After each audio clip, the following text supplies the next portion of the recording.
20% of learners with special needs and 19% of learners that qualify for learner transport do not receive assistance.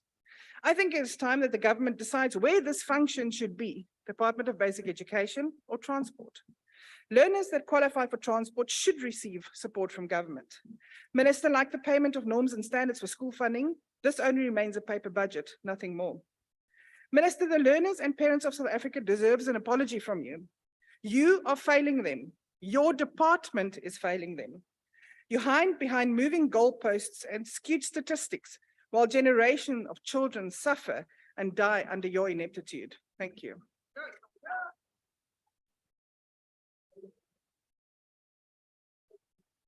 Thank you. Honorable Yabo. And Honorable Yabo, we've added a minute, so you have 12 minutes.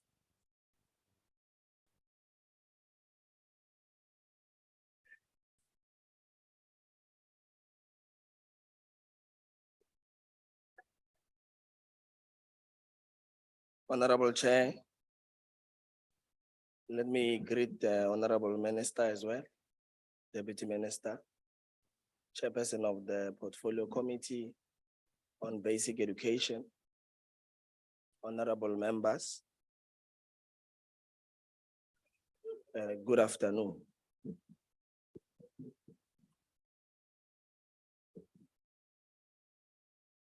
Now, we are often misled by opposition parties who seek to propagate falsehoods when they shout nothing has changed since the advent of our constitutional democracy. They choose to focus on the backlog that the ANC-led democratic government inherited and has political will to address, be it infrastructure, which is critical for schooling, or they choose incidents which have impacted government programs as reasons of their perennial shout. Nothing has changed since 1994. There are those who want us to erase 342 years of colonial rule because it serves their interests. They want to truncate a history that was built over 342 years into 29 years. Now, if we were to do a comparative analysis by scientific means on what it would mean in budgetary terms to entrench a draconian system, and we discount 30 years, let's discount 30 years from the 342 and say that 30 years was the time it took from when the ships landed on our shores to the entrenchment of a colonial system. If we account for each annual budget in that context, to truncate the value of such in 29 years is unfeasible to imagine that you can roll back such a history. It's unfeasible.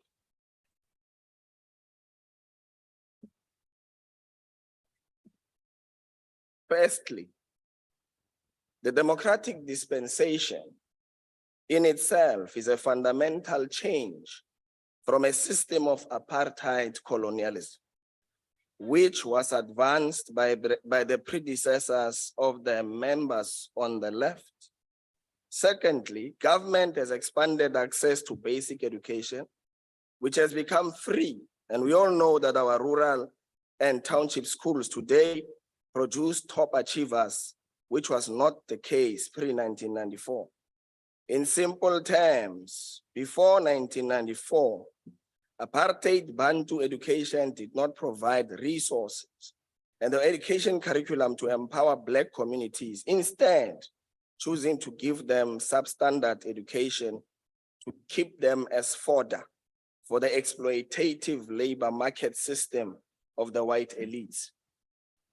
The Free State province is one example of a rural province which has surpassed both Gauteng and the Western Cape in matriculant performance, even at the district level. We salute the late MEC Ntate Tate Maagwe for pioneering this significant change. Re a leboha. We wonder why the opposition don't shout their narrative to their own. The Western Cape is the best governed province, despite the fact that it has registered a decline in matriculant performance relative to the ANC land, Free State, and Gauteng. As it stands, the Western Cape sits at number 4. As it stands, the DA in the Western Cape stands at number 4 in terms of matric results. Now, numbers don't lie. Thirdly, they will not speak of the curriculum transformation from Bantu education to the current national curriculum and policy statement, known as CAPS, which has opened possibilities for the African child to be a scientist, a pilot, an engineer, a doctor, and other professions which their apartheid rule deprived us of. Fourthly, inclusive of the populist EFF, they will not speak truth to the people that this ANC government has taken bold steps through making education priority number 1, and has thus prioritized protecting vulnerable children through the provision of much needed learner scholar transport. The Scholar Transport Program transports over 700,000 learners who would otherwise have to walk long distances to attend school, exposing them to several safety risks. And lastly, the ANC government has introduced a national school nutrition program which protects 9.6 million vulnerable children who experience poverty by providing healthy meals in schools. We are pleased to also report that the program has begun introducing breakfast in various provinces. Niyaqhuba, Minister. Coincidentally, during the pandemic, the DA ran to court to get an order for these meals to be provided during lockdown, which the ANC government was providing. In any case, at least the ANC government policies, which they have to implement in the Western Cape, have brought a sense of Ubuntu in the opposition benches, despite them doing so for purely electioneering purposes. Recently, the KwaZulu-Natal Department of Education experienced supplier challenges impacting children in various schools. We are the first to admit that the impact of these challenges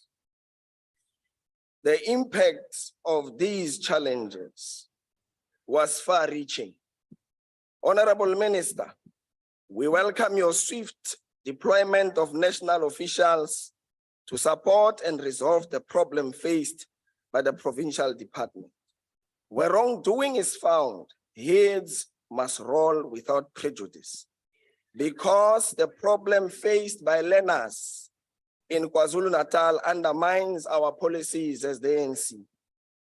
We are confident that your ministry will continue to support provinces to ensure that we defend our democratic gains. In essence, the shout by the DA that nothing has changed since 1994 is a reflection of their longing for an apartheid-style governance system which preserved the dominance of white minority, as is the case in the Democratic Alliance. As we can see, one raisin amongst many peanuts in the national leadership. They do not recognize the democratic gains because for them, a system led by Blacks in general and Africans in particular is bound to fail. Hence, they can never acknowledge the progress we have made as a nation. It is this reason that they continue to use all Black DA leaders to shout on their behalf, as we are witnessing, and fire them the day they begin to undermine white supremacy. I want to welcome the inputs made by Honorable Boshoff. We may disagree on ideological outlook, but you educated the House thoroughly, especially on the 30% misinformation pass rate that others carry all the way through to media houses on a daily basis as a harbinger of what is to happen in the following year's elections. You are going to be disappointed. Honorable Minister, as the African National Congress, we are concerned about the various social challenges affecting our schools. The reported violence, bullying, and cases of sexual harassment, and the levels of pregnancies are concerns we should address post-haste. We must educate our children of these social ills at a young age, as this generation is different because of its access to the internet and various social media platforms which influence them. The problem is a social problem which requires the family, guardians, and the entire community to embed the social values which protect the rights of children. We call on the department to strengthen the capacity of the South African Council of Educators to effectively deal with sexual harassment cases. Our communities and the school governing bodies should take interest in these matters and respond timeously on allegations raised. It is as a government of the people, we should also prioritize providing sanitary towels for the girl child. The girl child is vulnerable and we should heighten campaigns and programs which focus on creating awareness for the girl child. We should equally have programs which target the boy child to learn values which negate patriarchal society tendencies, which breed sexism. It is also urgent that we undertake nation-building programs at the level of schools to engender social cohesion and nurturing patriots who subscribe to the values of Ubuntu, non-racialism, non-sexism, equality, and share a common national identity and a common patrimony built upon respect for and protection of human rights and dignity. I thank you.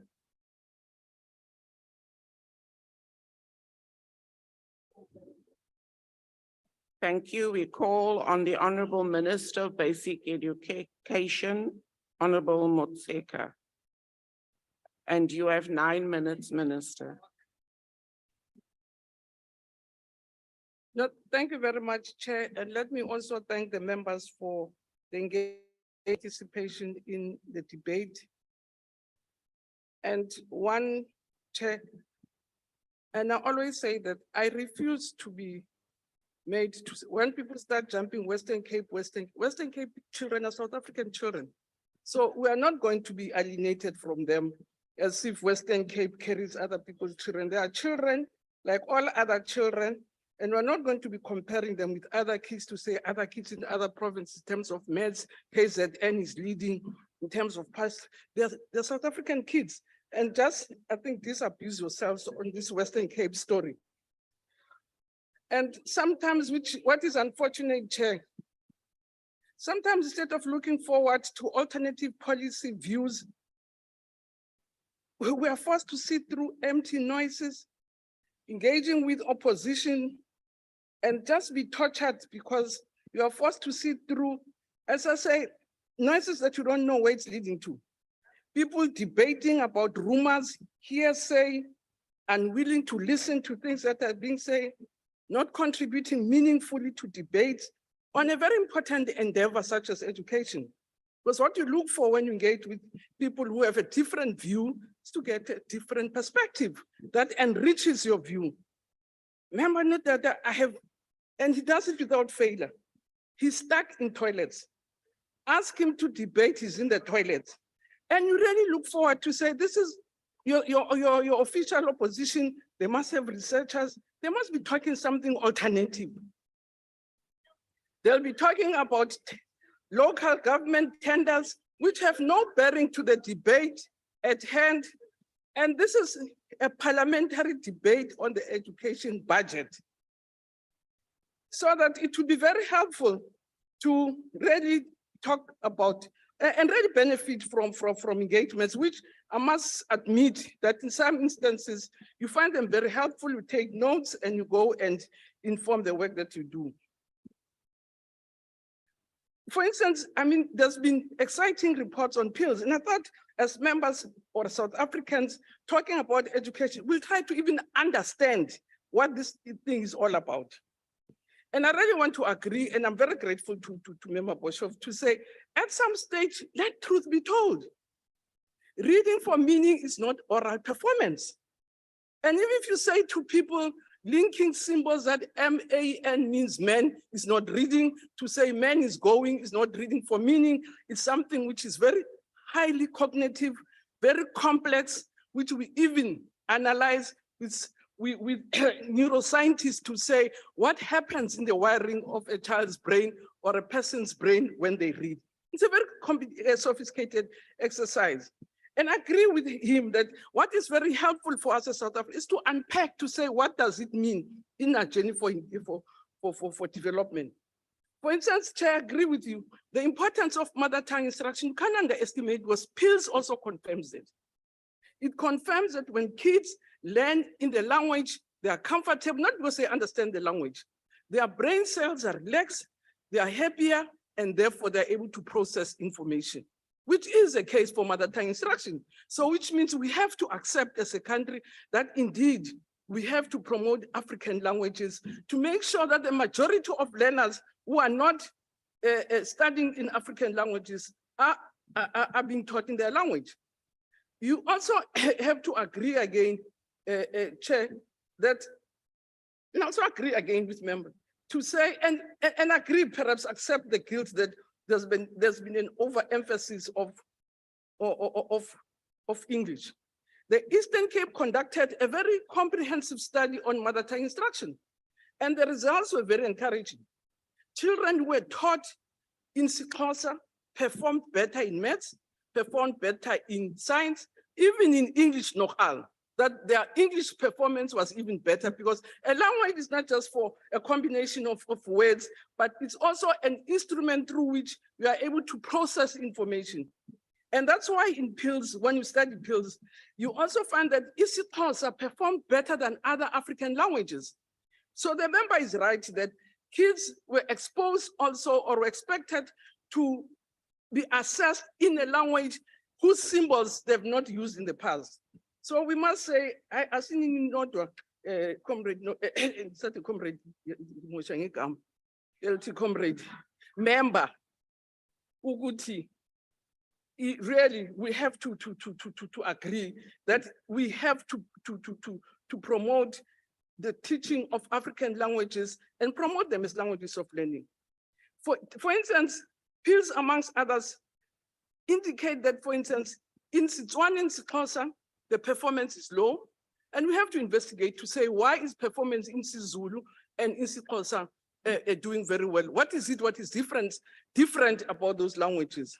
And moving forward, I think it should be very helpful to make sure that these Bennies and Betties here come down and we talk with them as Tepo and Rato to say, what is it that we're doing to take forward our children? What is also very important also about the relevance of PILS is that, Member Boshoff, that you also raise also, which I also say, it's not about pronunciation, enunciation, and attitude in speaking languages. It's to be able to get clear ability to demonstrate logical thinking, coherence, associations, and operating at a high cognitive level. And sometimes listening here, I can see that most of us will even have failed with in the PILS exam. There's no coherence, there's no logic. So if we're all supposed to write the PILS, guess because there's just no coherence that you really hear. So I read even the concept of 30%. I just think also people are running around even talking things that are not there. I don't want to remember Imran because I'm going to run out of time. The question of infrastructure. Indeed, as a minister from a big department, I sit in the committee of ministers with budget. I know exactly how much the state collects, and I know I can only give it to treasury, not to parliament. They're the only people who can give me money. But sitting on the Mincom budget, I know that for infrastructure, we need about 100 billion. And sitting on the Mincom budget, I know that it's not possible to have it now. So it's to say, what else do we do in the meantime? So we're a developing country. We don't have lots of money and lots of other things. So I think it would be very helpful, and I really ask with all humility and respect that, and I'm not saying people should not do it in a member circus, that when we come here, it's governing bodies and other things. Let's talk about the debate. At some stage, as fellow South Africans, let's talk about high level educational matters. Let's hear what is your perspective. And I promise you, we will always respect, helpful. I'm telling you. And the other matters, there's a member also from the IPO had said certificate this and that. That's an administrative matter. Sissy, just give me the name of the person. I promise you tomorrow I'll tell you where the certificate is. If there's anything that we're efficient with, it's in the exam section. So don't worry about it. So I'm really grateful that we really have had the opportunity to debate, and want to repeat, our kids can read. They can combine M and A to mean man, but very many of them, like many of us here, are not able to operate at a cognitive level where we're coherent, we're systematic, we can make references, and that's why they're not passing.